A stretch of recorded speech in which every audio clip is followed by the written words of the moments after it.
don't forget, by the way, Monday nights, every Monday at the Landmark, you can stop out and see Tony Bruno, Eitan Shander, Colin Thompson, and John McMullen. They are, you ready for this, giving away this Monday night. And everybody listening, everybody in the listening audience, get to the Landmark this Monday. You know what they're giving away? No clue. A trip to Lambeau. What? A trip to Lambeau to see the Eagles and Packers next Thursday night, John McMullen. Wow. That prize right there is worth going, but your commentary is also spot on. How are you?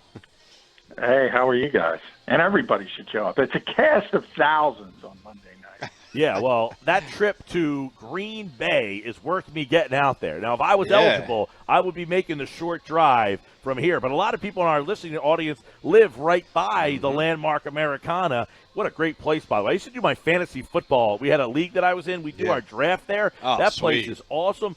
But even better with a trip to Green Bay. I need to get a ringer. I need to send someone out there. There we go. All right. Well, everybody listening, check out. Yeah, and by the way, real quick, I was catching up with the mayor of Glassboro, and that's Corey Clement, yesterday. Yeah. And he promises to show up for one of the Monday shows. So who knows? Oh. Maybe I'll see Corey Clement as well. Well, maybe it could be. Maybe he will be the person that hands you the plane tickets and the Eagles tickets to go to Lambeau Field. John McMullen, let's look at some Eagles stuff here. Let's get your take on Jalen Ramsey and where that is. We're starting to hear it's the crazy stuff now. This is like a NBA or baseball trade all of a sudden. You know, my gut feel is the Eagles are in the lead. They're one of 3 teams that are calling. It would take a first round, third round, and Sidney Jones is the offer. I mean, what do we know about where this Jalen Ramsey thing is right now? Well, he's going to go. I think that's pretty clear. Barring a setback, I would love to see him not on. Is this going to be like a baseball game where in the bottom of the third he goes down the tunnel and gets told, hey, you're moving, and he takes off his helmet and leaves? Well, if I'm Jalen Ramsey, it's almost that. But he's a competitive guy. He's going to play, and hopefully he comes out of the game 100%. I do think he's going to get moved. So then it comes down to where is he going? And Peter King created quite a excitement in the Delaware Valley today by saying his gut feel is Philadelphia. We talk all the time. The Eagles are always in this conversation. There's no question they're interested. Right. Let's start there, though, John. How realistic is their interest? Is it just how he makes the call, or is how he makes the call with the intent of, I want this player? I think this is the type of player he makes the call and says, I want this player. This is an all-pro player. This is even a little bit above a Clowney, a Gordon, or a Fitzpatrick. We've seen so many big names. This is arguably the best cornerback in football. And it starts, as I mentioned, when Fitzpatrick kind of set that stage going to Pittsburgh for a first-round pick. It starts there. So you're going to have to give up more, and it's kind of settling into a third-round pick along with a first-round pick and a player. And because the Eagles have a number of corners and young corners, maybe that would be desirous for Jacksonville. I think people are kind of speculating that. But there's a reason the Eagles want Jalen Ramsey, and it's partially because their cornerbacks aren't living up to the billing. And if you go all the way back in the summer, we kind of said, be careful on the assumption that these guys are going to be really good. Nobody's really proven themselves, with the exception of Ronald Darby at times when he's been out there, and he's coming off the torn ACL. So I think this team is very disappointed in what the cornerbacks have done to this point. And if you get an opportunity to add a player who's heads and shoulders above everybody on this team and above just about anybody in this league, it makes sense. And the Eagles are an aggressive team, and they think the championship window is open. So they're in the conversation, but so is Seattle, so is Kansas City, so is Minnesota. And the one thing that all these teams have in common is they all think that they're contenders. John, what do you make of, I think it was Peter King's report that said first round, third round, Sidney Jones? Is that too much for Howie Roseman? I don't think so. I think they would prefer a Rasul Douglas maybe than Sidney Jones, but I don't think that would kill any potential deal. I think more if Jacksonville pushes for a first, a second, and the player, I think that might be a little bit too rich. But no, I don't think that would derail any trade conversation, because remember, if he's here, he's taken up one of those spots. So you can afford to give up one of those corners. I think Jones has a bigger upside. That's pretty clear. I think he's played better early in the season. But I think Jacksonville would see that as well, and I think that's why Peter speculated they would probably rather have Sidney Jones than Rasul Douglas. John, what can we expect on timeline if you have any type of insight or insider info on that? Because we talked about it earlier before you jumped on. He can't play if Ramsey goes tonight in the Thursday night game, he's out. He can't play Sunday for the Eagles or maybe even another team if he goes somewhere else. Is he going to play tonight? If that's still up in the air, is clock ticking for Chiefs and Eagles and whoever else may be in the mix? Like, when is this expected to get done? I think this is his last game as a member of the Jaguars, so I think it's more from their perspective than the Eagles or anybody else's perspective. They're in the driver's seat, obviously.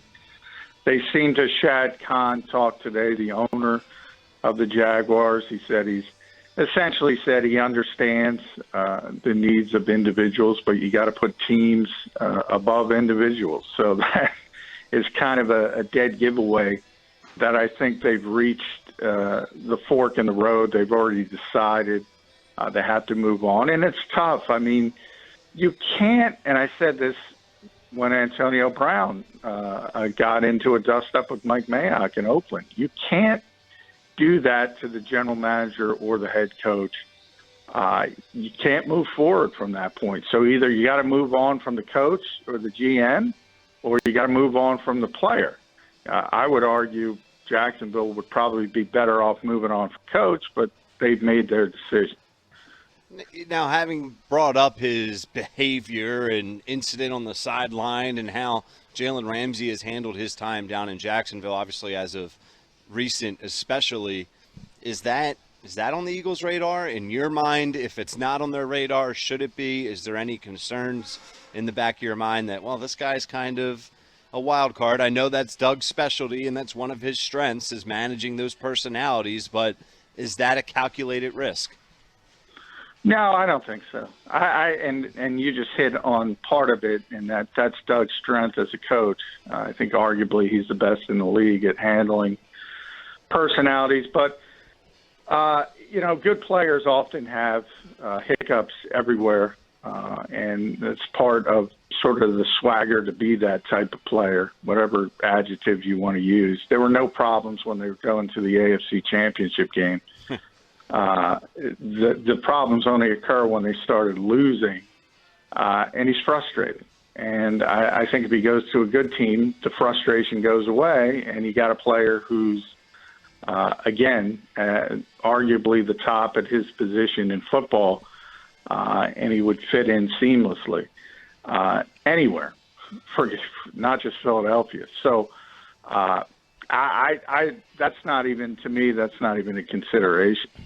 Hey, John, I wanted to get your opinion on Darby in terms of, is it possibly fair to suggest that, look, Darby was maybe a very good player, but he has had two major injuries that sometimes I think when a player is back on the field, we just kind of forget about or assume that they're going to go right back to being the guy we were. He had that dislocated ankle, and then he tears his ACL. I mean, is it fair to say that maybe the Eagles were hoping or thinking that they were going to get this very good player back, and that maybe he's just kind of a good player now, not a very good player?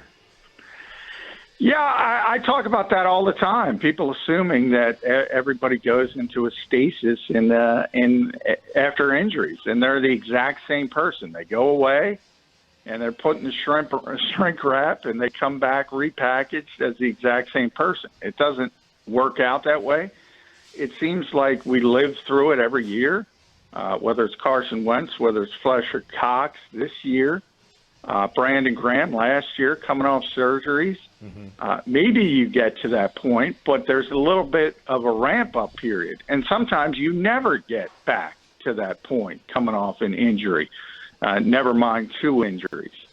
So it's a very legitimate point. People should expect it. I don't know why they don't expect it. I certainly think the team is aware. I mean, you're hopeful, but you understand there's going to be some hiccups. That's just what it is. Right. The guy did not – he tore his ACL in November. He did not start practicing until late in the summer. He didn't ditch the knee brace till the week of practice before week 1. He hated the knee brace. So it's no surprise to me that he's struggling a little bit, and you hope you see incremental improvement from week to week to week, and that's where I think it is. But pre-Ramsey, there's still no question this team considers him their best corner, and that's probably part of the problem, because if he's your best corner at his level right now, that means you're not very good at corner. Let's be honest. Well, let me ask you then about Sidney Jones, because obviously he was a very highly regarded guy. He slipped to the second round due to an injury. He missed entirely his first year, save for a handful of plays in his rookie season. He came off a major injury. He had injuries last year. At what point do they evaluate him for who he is? Or do they still hope that he's the guy that would have been that high first-round pick? They're still – in fact, last week I think everyone's excited because I think he played pretty well against Atlanta. I think he was the best cornerback in Atlanta for the Eagles. It was one of his better games. So who knows? Maybe that's a turning point. Maybe he starts to take off. There's other concerns. We go back. We just mentioned Peter King about Jalen Ramsey. I mean, Peter King is the guy who was embedded with Sean Payton, and everybody kind of figured out that Sean Payton was game planning for Sidney Jones, and 3 of his first 8 plays were going after 22 because he didn't think he was physical enough. And lo and behold, first play of the game, they went over Sidney Jones in a rushing play, and I forget how long it was, but it was a pretty significant run. So he hasn't lived up to the billing as a first-round pick, what he would have been if he didn't tear his Achilles. But there is still hope. He's a very young player. People try to, and I talked about it with Miles Sanders, and more so from the Eagles' perspective. I think they're trying to go too quickly. And I think a lot of times people write off young players. Sometimes it takes a while. Best example of that would be Brandon Graham. People had him as a bust, as getting cut. Chip wanted to cut him 1 year for Travis Long. Think about that. And now he's had a decade in Philadelphia. The last 5 or 6 years, he's been one of the best edge players in football. And he outlived Jason Pierre-Paul and Earl Thomas even with his original teams. And those were the 2 players everybody were so upset the Eagles didn't pick when they did pick Brandon Graham. John, yesterday the Eagles made some news, and this story got some traction, and we touched on it yesterday with the Eagles deciding not to, air quotes, practice, and it was just a light walkthrough, and some conspiracy theories were thrown out there, and now it's Thursday, the game's getting closer. What did the Eagles do today? What's their plan tomorrow? How's the work going with, the receivers and Carson? How's Carson's ribs? What's the update now today with practice and everything else? Well, they had a real practice today, so today kind of replaced the typical Wednesday practice as the biggest one of the week. So you sort of inverted it. Typically, the Wednesday practice is the bigger one. But you generally have 2 significant practices, and then you scale back on Friday to a lighter practice and have a walkthrough on Saturday. So they were out there. Carson looked fine.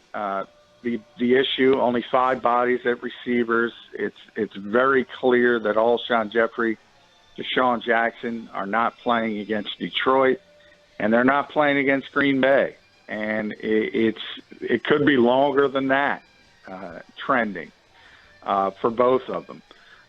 And Dallas Goedert was not out there as well. So it's going to be sticky for the next couple weeks when it comes to skill position players, and the Eagles are going to have to go about it a different way. They don't have the explosion. They don't have the star players, and it is going to be J.J. Arcega-Whiteside. It is going to be Matt Collins. You are going to see some Alex Ellis at tight end.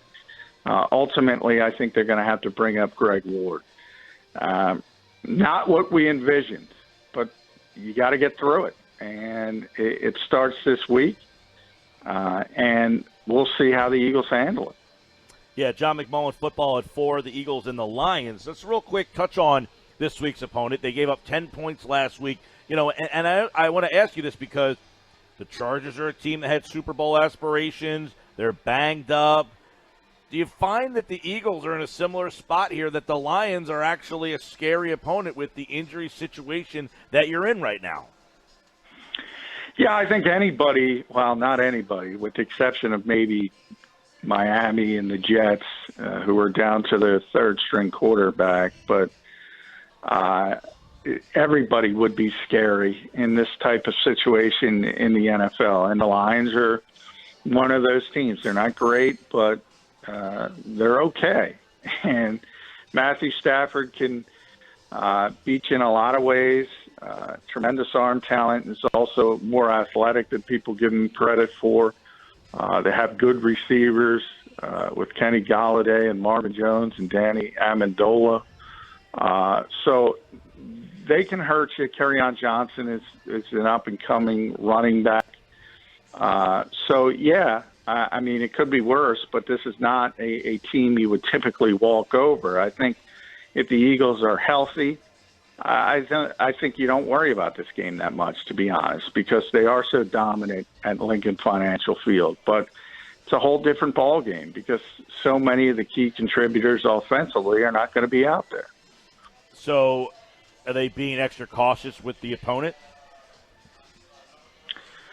No, you mean from an injury standpoint and holding guys out? Yeah, hey, so. This guy could play. Because they did kind of say last week anyway, and I don't know where they stand now, but, hey, if we needed Deshaun Jackson, he could have gone back in the game, or, like stuff like that kind of makes you feel like, all right, well, you're playing Detroit, it's early in the year, let's hold these guys out. Hey, we're playing Thursday night, but, hey, you slip up at home and then play Thursday night on the road in Green Bay, you could be staring at 1-3 pretty quickly.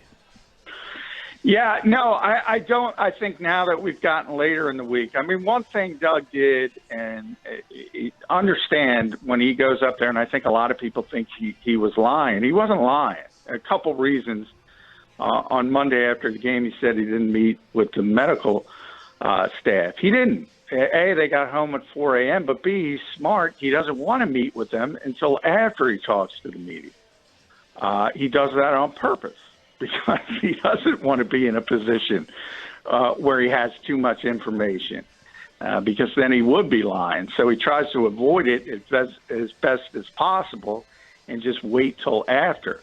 So I think when he did get that update, it became very clear that it's multiple week injuries for Deshaun Jackson and Alshon Jeffrey. And now we're talking about week 5. I think the best case scenario is they're both back for that Jets game. But if anything, it's trending more negative than that.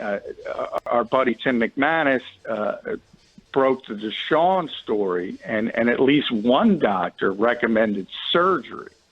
And when you're talking about an abdomen, if you're talking about surgery, that's a sports hernia. And all you have to do is look at Matt Collins and what happened to him with sports hernias. That's a tricky injury. You got to fix both sides. If you only fix one side, you're susceptible to re-injury.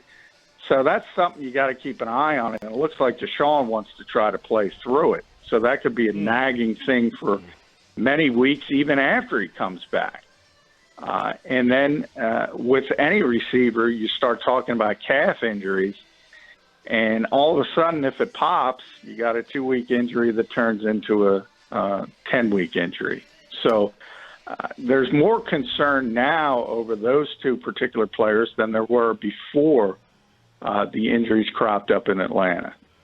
Yeah, we're actually going to talk with a former team trainer with the team orthopedic surgeon for the Patriots, Dr. Kevin McHale, will join us next to ask him about that. Whether because some people early in the week for Deshaun, it sounded like it was a groin, and then it was being reported abdomen. And if there is any connection between why it might have been a groin or an abdomen, that you just hit sports hernia, which is a scary thought. Yeah, I mean. And obviously a doctor can give more information on that. But anytime from covering this league as long as I have, anytime I hear tear in abdomen, that's essentially sports hernia territory. And there have been guys that have played through sports hernias. But if you at least have one doctor recommending surgery, that means you have certain players going diagnosis shopping is what they call it in the industry. You start looking for doctors who will say, okay, you can play through this versus ones who want to be more cautious. And at 32 years old and the first game he had and how excited that Deshaun was to be back, it's understandable why he wants to get back on the field as quickly as possible. But it's a difficult decision from an Eagles perspective if that's the issue.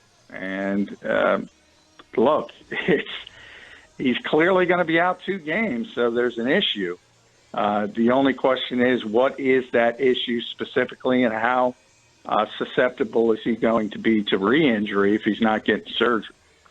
At JF McMullen on Twitter, Football at 4. Use that hashtag on Twitter every day as we talk Eagles, NFL, all the big news. We got Thursday Night Football tonight.